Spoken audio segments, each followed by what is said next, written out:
अतः प्रथमोऽध्यायः। हरिः ॐ। गणानां त्वा गणपतिगुं हवामहे प्रियाणां त्वा प्रियपतिगुं हवामहे निधीनां त्वा निधिपतिगुं हवामहे वसो मम आहमजानि गर्भधमा त्वमजासि गर्भधम् गायत्री त्रिष्टुपजगत्यादिष्टुपङ्क्त्या सह बृहत्तुष्णीः ककुब्शुचिभिः संयन्तु त्वा द्विपदाज्याश्चतुःपदास्त्रिपदाज्याश्च खट्पदाः विच्छन्दाज्याश्च ससछन्दाः शुचिभिः संयन्तु त्वा सहसतो महर्षः छन्दस आवृतः सह प्रमारेखयः सप्तदैव्याः पूर्वेखां पन्थामनुदृश्य धीरा अन्वालेभिरे रथयो नरसमिन्न जज्जाग्रतो दूरमुदैति दैवं तदु सुप्तस्य तथैवैति दूरङ्गमञ्ज्योतिकाञ्ज्योतिरे कन्तन्मे मनः शिवसङ्कल्पमस्तु येन कर्माण्यपशो मनीखिणो जन्ये कृण्वन्ति विदथे क्षुधिराः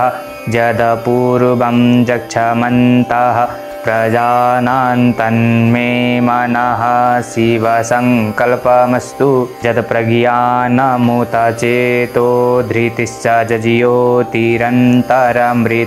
प्रजासु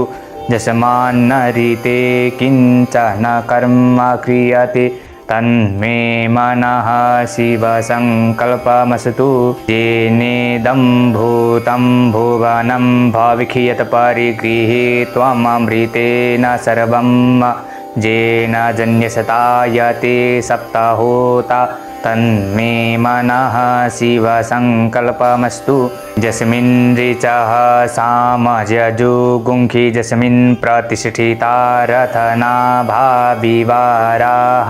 यस्मिन् चित्तज्ञो सर्वमोतं प्रजानां तन्मे मनः शिवसङ्कल्पमस्तु सुखारथिरश्वानि वजयन्मनकियान्ये नीयते भीषुभिर्वाजिन इव हृत्प्रतिष्ठं जदजिरञ्जविषटं तन्मे मनः शिवसङ्कल्पमस्तु। हरिः ॐ। अतः द्वितीयोऽध्यायः। हरिः ॐ। सहस्रशिरेखा पुरुषः सहस्राक्षः सहस्रपात्तः स भूमिज्ञो सर्वतस्पृत्वात्यतिष्ठदशाङ्गुलां पुरुष एवेदज्ञो सर्वं यद्भूतं यच्च भाव्यम् उतामृतत्वशेषानो यदन्येनातिरोहति एतावानस्य महिमातो ज्यायां स पुरुषः पादोस्य विश्वाभूतानि त्रिपादस्या मृतं दिवि त्रिपादोर्ध उदेत पुरुषः पादोस्येह भवत पुनः ततो भिक्वं विक्रामतशासनानशने अभि ततो विराडजायत विराजो अधिपुरुषः स जातो अत्यरित्य च पश्चाद् भूमिमथो पुरः तस्माज्जन्यात् सर्वभूतः संवृतं बृहदाज्यं पशोस्तान् सकरे वायव्या नारण्या ग्राम्यास्सजे तस्माज्जन्यात् सर्वभूतरिचः सामानि जन्निरे छन्दागुंषि जन्निरे तस्माद्यदुष तस्माद्जायत तस्मादश्वा अजायन्त जे केचो भयादतः गावो हजन्निरे तस्माज्जाता अजावयः तं जन्यं वरेहि क्षिप्रोक्षन् पुरुखन् जातमगरतः तेन देवा अयजन्त साध्य रेखयस्तजे जतपूरुखं जदधुः कतिधाभ्य कल्पयन्न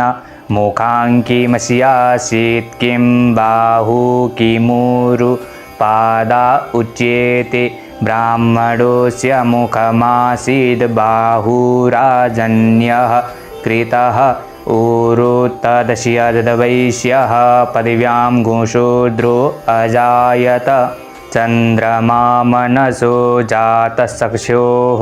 सूर्यो अजायत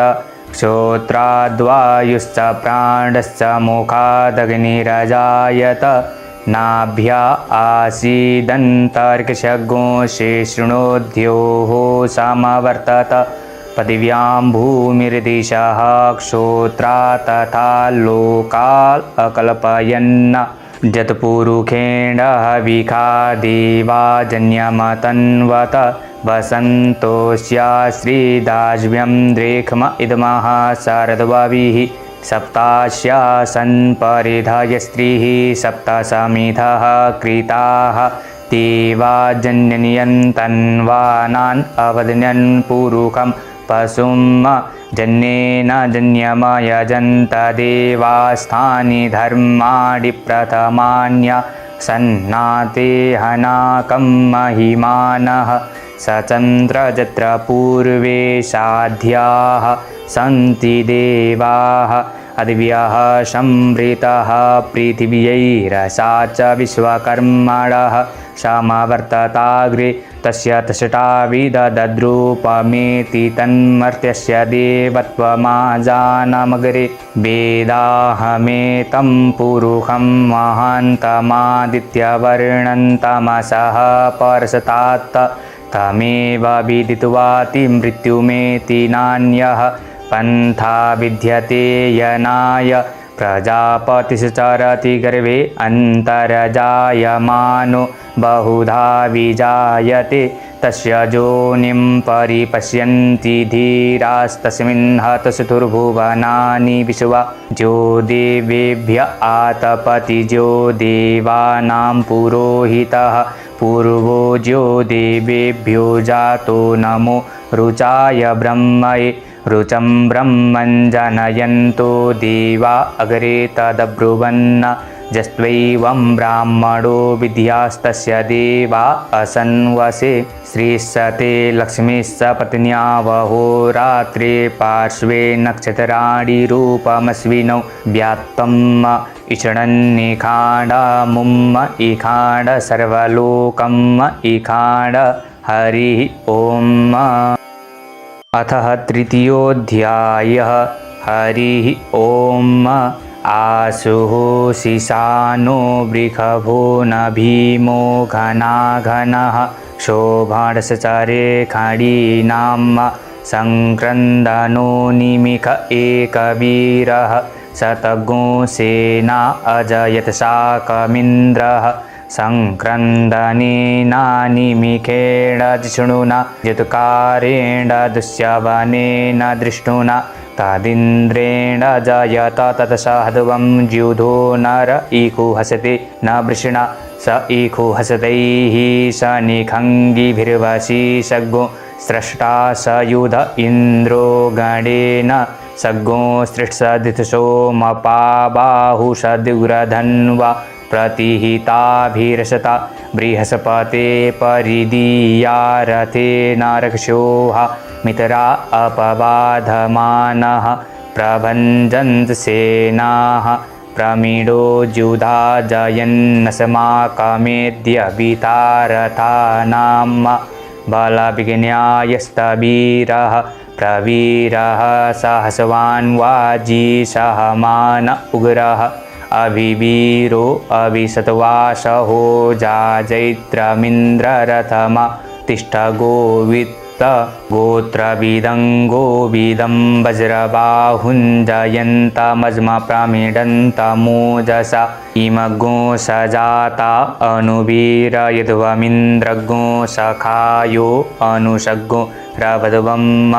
अभिगोत्राणि सहसा गाहमानोदयो वीरः सतमन्युरिन्द्रः दुष्यवनः प्रीतनाखाडयुध्योष्माकग्गो सेना अवतु प्रयत्सु इन्द्र आशान्नेता बृहस्पतिर्दक्षिणाजन्यः पुर एतु सोमः देवसेनानामभिवञ्जतीनां जयन्तीनां मरुतो जन्त्वगरम् इन्द्रस्य वृषणो वरुणस्य राज्ञ आदित्यानां मरुता गुंसर्द उग्रम् महामनशाम्भुवनच्यवानाङ्घोखो देवानां जयतामुदसतात्त उद्वरेखाय मघवन्नायुधान्युसत्वानां मामकाना मनागुंषि उद्रित्रहन्वाजिनां वाजिनां जुद्रथानां जयतां जन्तुघोखाः अस्माकमिन्द्रः संवृते खुद्वजे वस्माकं ज्या इह वसता जयन्तु अस्माकं वीरा उत्तरे भवन्तस्मा उदेवा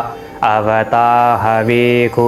अमीखाञ्चित्तं प्रतिलोभयन्ति गृहाणान्यान् यप्ये परेहि अभिप्रेहि निर्दहरितशोकैरन्धेन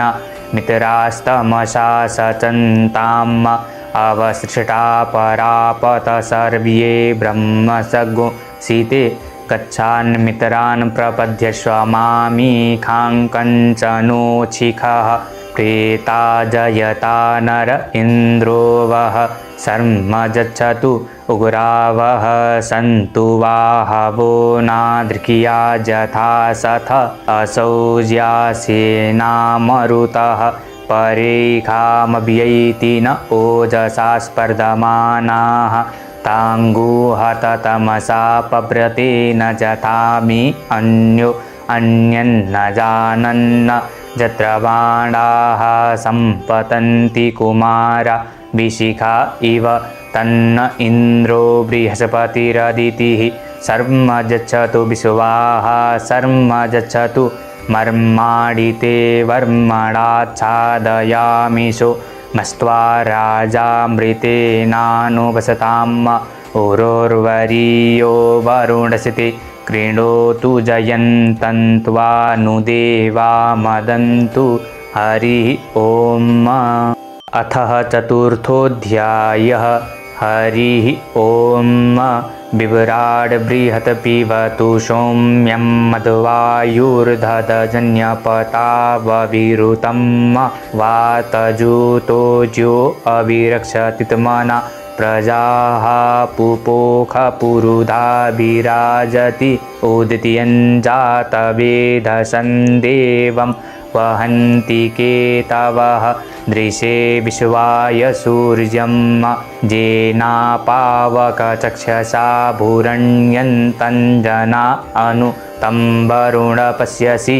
दैव्यावर्धजु आगतगो रथेन सूर्यत्वचा मध्वाजन्यगो शमञ्जाते तं पत्नथायं वेनश्चितरन् देवानां तं पत्नथा पूर्वथा विश्वथे मथा ज्येष्ठता तिम्बर्हि खदगो सर्विदं प्रतीचीनं वृजनन्दो हसे धुनीमाशुञ्जयन्तमनुयासु वरदशे अयं वेनश्चोदयत कृष्णिगर्वा ज्योतिर्जरा यूरजशो विमाने इममपागुसङ्गमे सूर्यस्य शिशुन्न विपरा मतिभिरिहन्ति चित्रं देवानामुदगादनेकं चक्षुर्मित्रस्य वरुणस्याग्नेः आप्राध्या वा पृथिवी अन्तरिक्षगो सूर्य आत्मा जगतस्तस्थुखस्य आन ईडा विविर्धते सुशसति विश्वानरः सविता देव एतु अपि यथा जुवानो मत्सथानो विश्वं जगदभिपित्वे मनीखा जदद्य कच्चवित्रहन्नुदगा अभिसूर्य सर्वं तदिन्द्रते वसे तरणिर्विश्वदरे शतो ज्योतिकृदशि सूर्य विश्वभामाशिरोचनं तत्सूर्यस्य देवत्वन्तं महित्वं मध्या कर्तु विततगो संजभार जदेदयुक्तः हरितः सदसथा दात्रा त्रिवासस्तनुते सीमस्मै तन्मित्रस्य वरुणस्याभिचकषे सूर्यो रूपं क्रीडुतेऽध्योरुपसति अनन्तमन्यदृषदस्य पाजः कृष्णमन्यध्वरितः संभरन्ति वडमः असि सूर्यवडादित्यमः असि महसते सतो महिमापनश्यते द्वादेवमः असि वटसूर्यस्रवसामः असि सतरादेवमः असि मह्नादेवानां सूर्यः पुरोहितो विभुज्योतिरदाभ्यं श्रायन्त इव सूर्यं विश्वेदिन्द्रस्य भक्षत वसूनिजाते जनमान ओजसा प्रतिभागन्नदीधिम अद्या देवा उदिता सूर्यस्य निरगो हसः पिप्रीता निरवध्यात् तन्नो मित्रो वरुणो मामहन्तमदितिः सिन्धुः पृथिवी उत द्यौः आकृष्णेन रजसा वर्तमानो निवेशयन्नमृतं मर्त्यञ्च हिरण्येन सविता देवो जातिभुवनानि पश्यन्न हरिः ॐ। अथः पञ्चमोऽध्यायः। हरिः ॐ। नमस्ते रुद्रमन्यव उतोत इखवे नमः बाहुव्यामुत ते नमः जाते रुद्रशिवा तनूरघोरा पापकाशिनी तया नसतन्वासन्तमया गिरिशन्ता पिचाकसीः ज्यामिखुङ्गिरिशन्तः हसतेर्विवर्घस्तवे शिवाङ्गिरित्रताङ्कुरु माहि गोसीः पुरुखं जगत्त शिवेन वचसा त्वा गिरिशाच्छावदामसि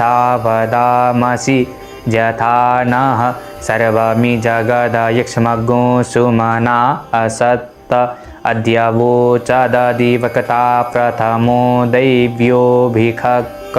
अहिंसा सर्वाञ्जं भयन् सर्वाश्च जातु धान्यो धराजीः पराशुभ असौ जसताम्रो अरुण उत बभ्रुः सुमङ्गलः जे चैनगो रुद्रा अवितो दिक्षु श्रिताः सहस्रशो वैखा गुहेड ईमहे असौ जो सर्पतिनी लगरीवो विलोहितः उतैनं गोपा अदृशन्नदृशन्नुदहार्यः सदृष्टो मृडयातिनः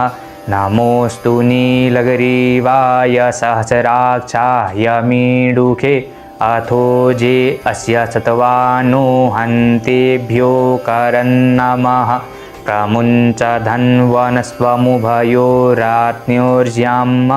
जास्यते हसत इखवः पराता भगवो वप विजयन्धनुः कपर्दिनो विशल्यो बाणवा उत अनेशन्नस्य ज्या इखव आभूरस्य निखङ्गधिः जाते हेतिर्मे दुष्टमहसते बभूवते धनुः तयास्मान् विश्वतस्तमयक्ष्मया परिभुज परिते धन्वनो हेतिरस्मान् वृणक्तु विश्वतः अथो ज इखुदिस्तवारे अस्मिन्निधेहितम् अवतत्यधनुषटगो सहस्राक्षसते खुदे निशीर्जशल्यानां मुखा शिवो नः सुमना भव नमस्त आयुधाय नातताय दृष्णवे उवाभ्यामुत ते नमो बाह्व्यान्तव धन्वने मानो महन्तमुत मानो अर्वकं मान उकुचन्त मुत मान उक्षितं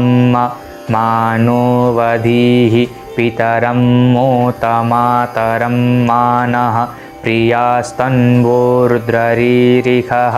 मानसतो केतनये मान आयुखिमानो गोकुमानो अस्वे कुरीरिखः मानो वीरान्नुद्रभामिनो वदेरेह विकमन्तः सदमित्वा हवामहे हरिः ॐ। अतः षष्ठोऽध्यायः। हरिः ॐ। एखते रुद्रभागः सहस्वस्त्राम्बिकया तञ्जुखस्व स्वाहैखते रुद्रभाग आकुशते पशुः अवरुद्रमदिमह्यवदेवन्त्रं वकं जथानो वस्य संस्करद्यथानः श्रेयसंस्करद्यथानो व्यवसाययात् नमस्ते रुद्रमन्यव उतोत इखवे नमः बाहुव्यामुतते नमः जाते रुद्रशिवा तनु रघुरापापकाशिनी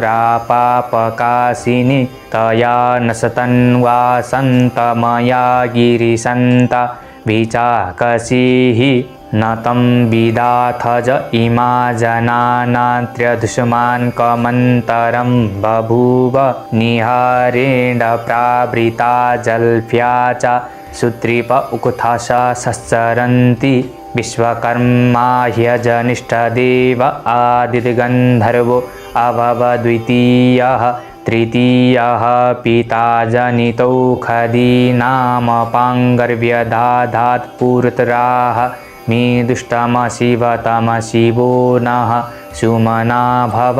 परमे वृक्ष आयुधन्निधाय कृतिं वशान आचर पीनाकं बिभ्रदागहि विकिरुद्रविलोहित नमस्ते अस्तु भगवः ज्यास्ते सहस्रज्ञो हेतयोन्यमस्मन्निवपन्तु ताः सहस्राणि सहस्रशो बाहोस्तव हेतयः तासामीशानो भगवः पराचीना मुखाकृधि असंख्याता सहस्राणि जे रुद्रा अधिभूम्यां ते खागो सहस्रयोजने वधन्वानि तन्मसि वयज्ञो सोमव्रते वमनस्तनुः विप्रतः प्रजावन्तः सचेमहि एखते रुद्रभागः सहस्वस्त्राम्बिकया तञ्जुखस्व स्वाहैखते रुद्रभाग आकुशते पशुः